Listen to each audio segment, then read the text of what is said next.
Y estoy lista para conversar con la ministra de Economía, María Antonieta Alba, a propósito de esto que ha anunciado justamente hoy en Palacio de Gobierno.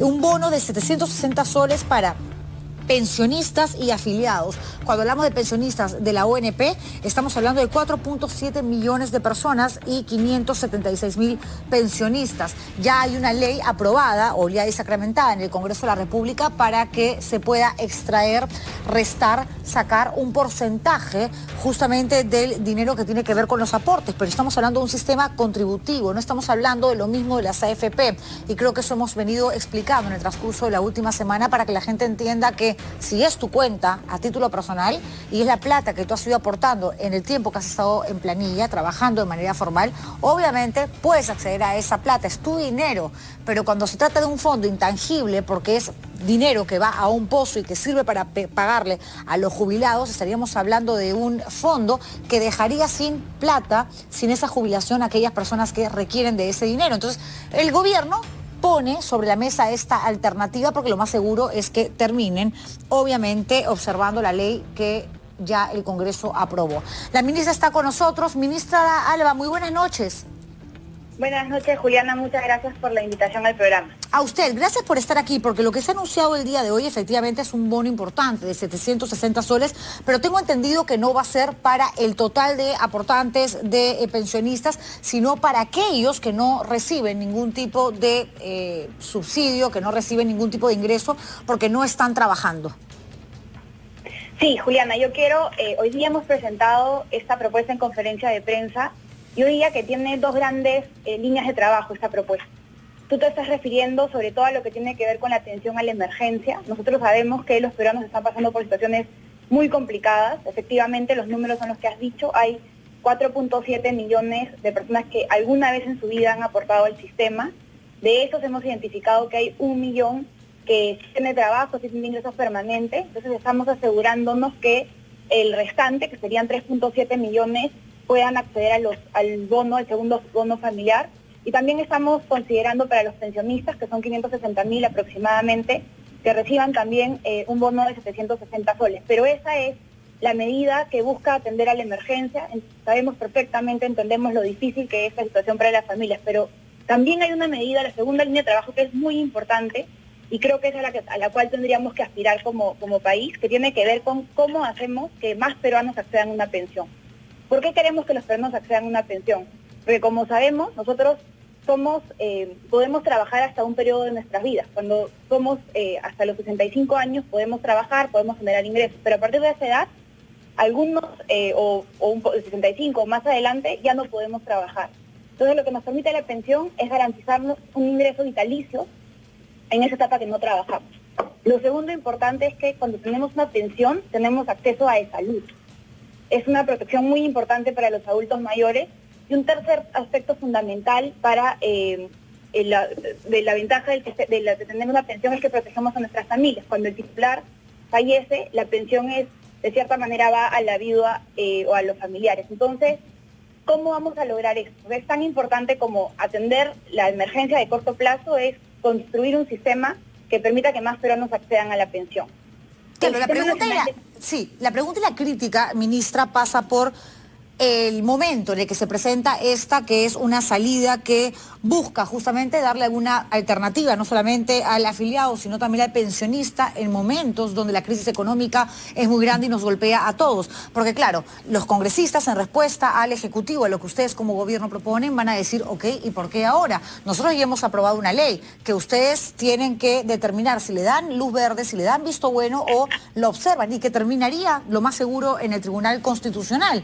Pero lo cierto es, ¿por qué ahora y no se pensó antes en darles una salida, abrirles alguna puerta a estas personas que la mayoría no ha recibido un bono, la mayoría no tiene dinero de dónde sacar para subsistir en estos momentos de pandemia que se sigue extendiendo además? Nosotros, Juliana, como gobierno, siempre la prioridad fue la reforma del sistema de pensiones. Respecto al tema del sistema de pensiones, nosotros hace más de un año venimos trabajando en una propuesta que en abril presentamos un informe al Congreso, y también la idea de hacer un proyecto de ley que estableciera una comisión conjunta de trabajo para reformar el sistema. Nosotros creemos que durante la emergencia tenemos que dar soluciones que no generen más problemas. Y la medida del Congreso para nosotros trata aparentemente de solucionar un problema, pero creemos que genera más problemas. Entonces, nosotros tenemos la propuesta del sistema de pensiones, pero hemos querido avanzar en algunas medidas que me gustaría decírtelas, ¿no? En el Sistema Nacional de Pensiones hay una profunda sensación de injusticia porque son muy estrictos respecto a cuáles son los parámetros para acceder a una pensión. Tengo que tener 65 años y 20 años de aporte. Pero sabemos que el mercado laboral peruano es bastante informal, las personas tienen contratos, no tienen contratos, son formales, son informales. Entonces lo que hemos abierto es una ventana para poder acceder, las personas que tienen 65 años puedan acceder a pensiones proporcionales que tienen aportes entre los 10 años de aportes hasta 19 años con 11 meses. Otra ventaja otra medida que estamos introduciendo es que estamos permitiendo las pensiones adelantadas, que es que las personas que han demostrado o han estado más comprometidas con aportar, los que tienen 25 años de aportes, ahora podrían acceder a su pensión a los 50 años de edad. Una tercera medida es que si tú tienes capacidad de trabajar, si tú quieres trabajar, lo que sucede usualmente es que si vas a trabajar te va a tocar suspender tu pensión. Estamos ahora asegurando que estamos eliminando esta restricción, tú puedes trabajar y puedes también acceder a tu pensión. Y una última medida que es muy relevante también ahora es el acceso a la pensión de invalidez. Antes es un trámite que requiere una comisión del MINSA de salud que se demora usualmente 6 meses en acreditar a una persona. Estamos cambiando el procedimiento para que sea el médico de la persona quien acredite que la persona tiene invalidez y luego la ONP haría una supervisión, una fiscalización. Nosotros esperamos que este plazo se reduzca de 6 meses a aproximadamente una semana. Con esta reforma, ministra, podemos adelantar o concluir que van a observar, evidentemente, la ley del Congreso de la República ya aprobada. Por supuesto, Juliana. Hay dos temas fundamentales en la ley, del Congreso. Primero es que se desconoce la esencia del sistema. Como bien lo has dicho al inicio, en el Sistema Nacional de Pensiones es un sistema de solidaridad entre generaciones, donde todo lo que entra mes a mes de los aportantes va directamente a pagar las pensiones de un jubilado, con la promesa o con la idea que cuando yo sea un adulto mayor sean los jóvenes los que me paguen la pensión. El nivel de financiamiento del Sistema Nacional de Pensiones es grande. Cada jubilado que pagamos el día de hoy requiere que hayan 7 aportantes o 7 personas jóvenes que estén aportando todos los meses. Lo que sucede en la realidad es que un jubilado solamente tiene 4 personas que aportan a su pensión y el Estado tiene que poner lo que equivale a las otras 3 personas. Entonces es un sistema que está desfinanciado, pero la ley del Congreso no conoce la esencia de este sistema. O sea, no se puede, como yo le he dicho antes, repartir plata porque no está en una cuenta, lo que entra todos los meses automáticamente se reparte. Entonces ese es un primer tema, se desconoce la esencia. Lo segundo es que esa iniciativa de gasto está determinando que tengamos que 33 millones de peruanos con los impuestos de todos tendremos que pagar más o menos 15.000 millones de soles para 4.7 millones de personas que han aportado. ¿Qué cosa es 16.000 millones de soles? Es 4 veces el presupuesto del Ministerio de Desarrollo Social, que se encarga de los programas sociales, es 3 veces el presupuesto de las más de 40 universidades Pero públicas. versus, ministra, versus cuánto le va a costar al Estado, al presupuesto, en realidad, que también evidentemente depende de los impuestos que todos pagamos, el entregar ese bono de 760 soles a por lo menos 3.7 millones de afiliados, asumiendo que hay 1 millón que tiene trabajo y que no va a recibir este subsidio.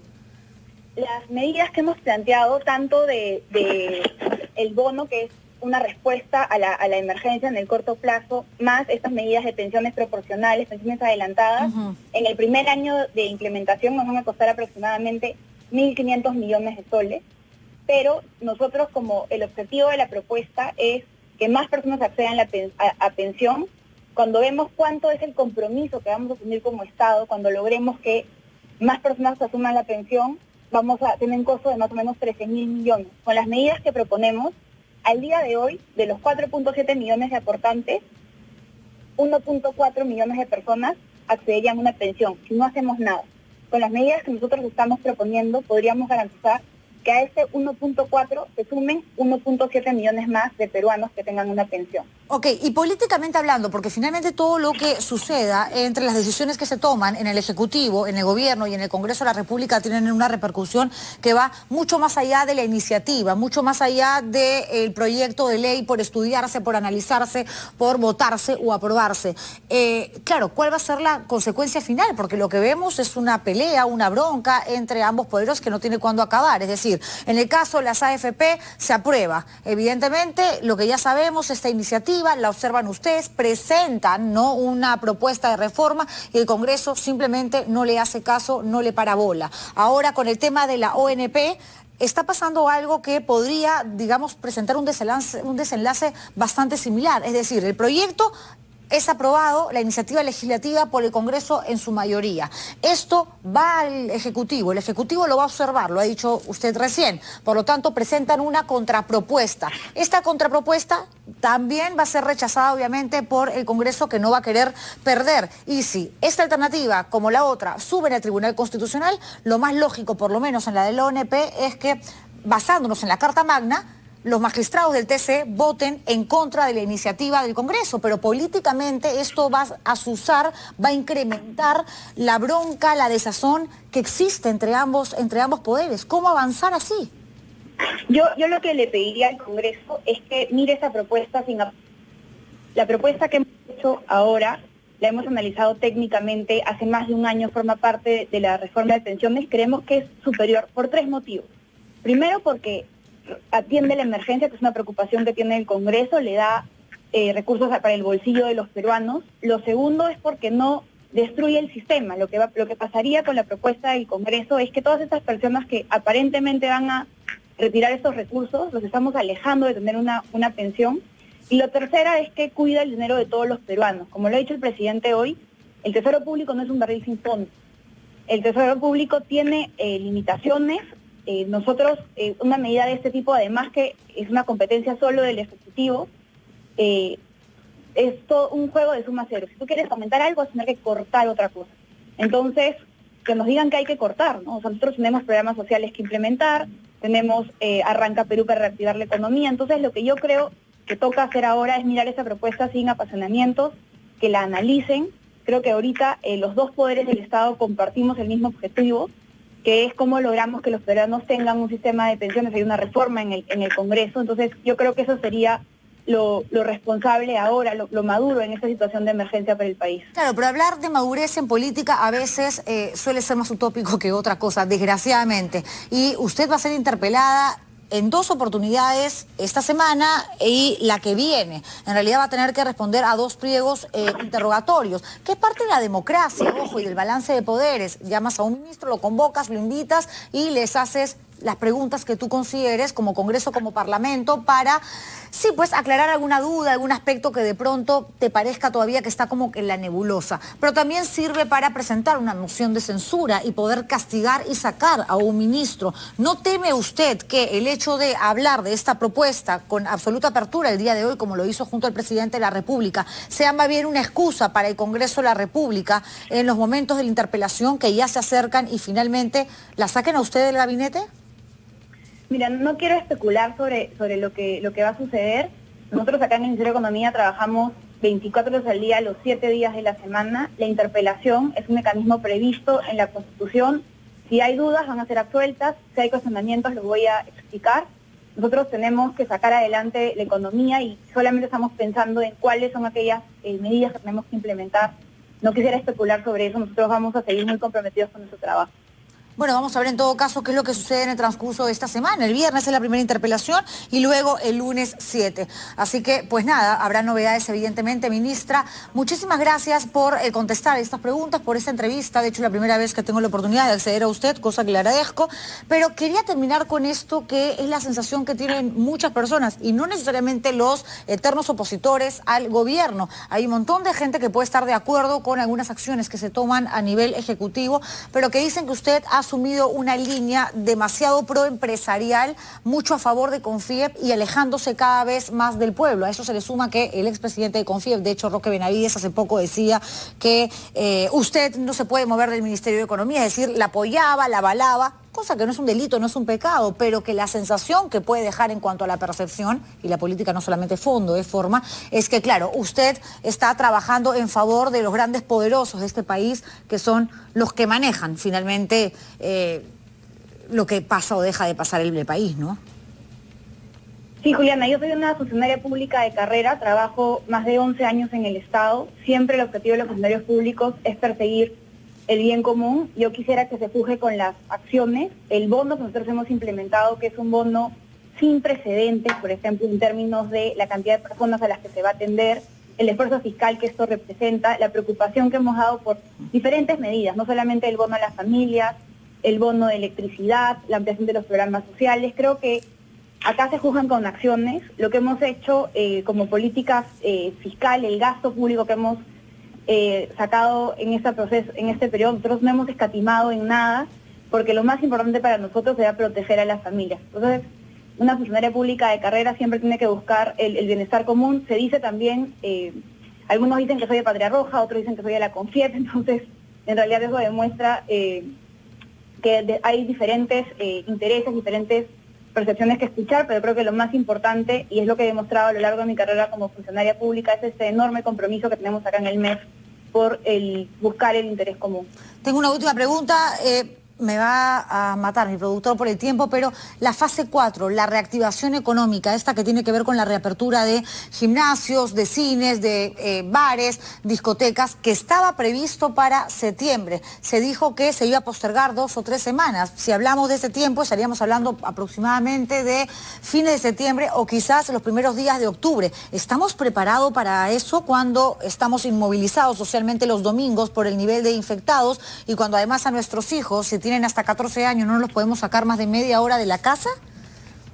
Juliana, desde que diseñamos la apertura de la economía en fases, se dijo que cada fase, pasar de una fase a otra, iba a requerir una evaluación. Acá lo más importante es evitar que haya un rebrote, o lo que tenemos que hacer acá es controlar la pandemia.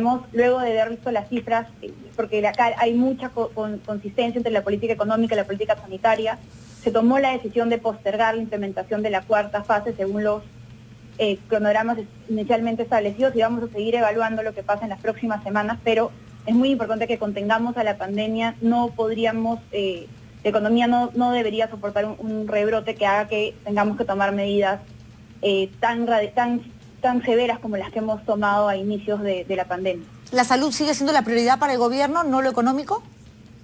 La salud siempre ha sido la prioridad del gobierno, por eso es que se tomaron esas decisiones en abril, en marzo, de un confinamiento tan agresivo, que es lo que se está viendo en el crecimiento económico del primer semestre. No creo que la salud siempre ha sido lo más importante, también se ve reflejado en el presupuesto del próximo año. Gracias, ministra María Antonieta Alba, por esta entrevista. Muchas gracias, Juliana. Solamente decirle a todos los peruanos que desde el gobierno entendemos perfectamente la situación complicada por la que estamos pasando y no vamos a trabajar sin descanso hasta sacar adelante la economía. Muchísimas gracias. Gracias, María Antonieta Alba, titular de la cartera de Economía, conversando con nosotros en vivo y en directo aquí en ATV Noticias al estilo Juliana.